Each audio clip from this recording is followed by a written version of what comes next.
Now it is time to talk about the Miami Hurricanes, the team that just seems to shoot itself in the foot each and every year, and did so again this year, twice already. The teams they shouldn't lose to.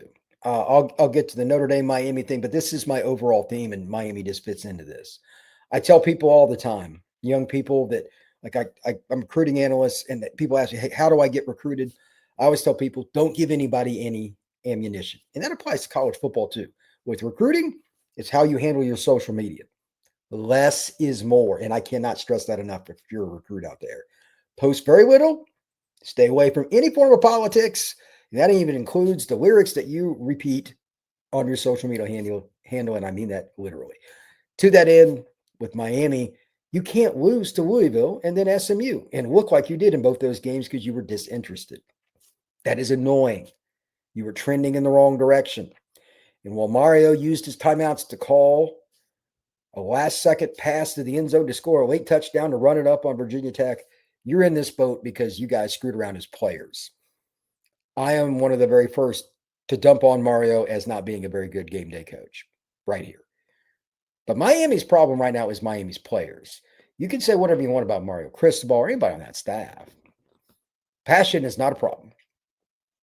He didn't tell you to come out and have no energy against Louisville. He didn't tell you to come out and score 20 points against SMU. And you can bitch and moan all you want about officiating. It is terrible in college football across the board. That's a podcast for another day, all to itself. It is bad, by the way. It is really bad. Miami is in this spot because Miami'd. They laid eggs against teams they should beat by double digits. If you don't want to be out of the playoff or even in the discussion, don't Miami. That's my new term. Don't Miami. You guys screwed around again for the 20th year in a row and lost to teams that you shouldn't have. And it wasn't about playing hard, it was playing smart. Were you outcoached in the Louisville game? Yeah. But Braum outcoaches about everybody. I'm not going to yell at Mario Cristobal and his staff. That's ridiculous. As it relates to Notre Dame, you beat them. That's one metric out of a whole bunch. And when you lose to teams that are inferior to you, that's not going to sit very well with the committee. Let's be honest. The ACC doesn't get much respect anyway. This year in particular, I get it. It's the ACC is such a mess.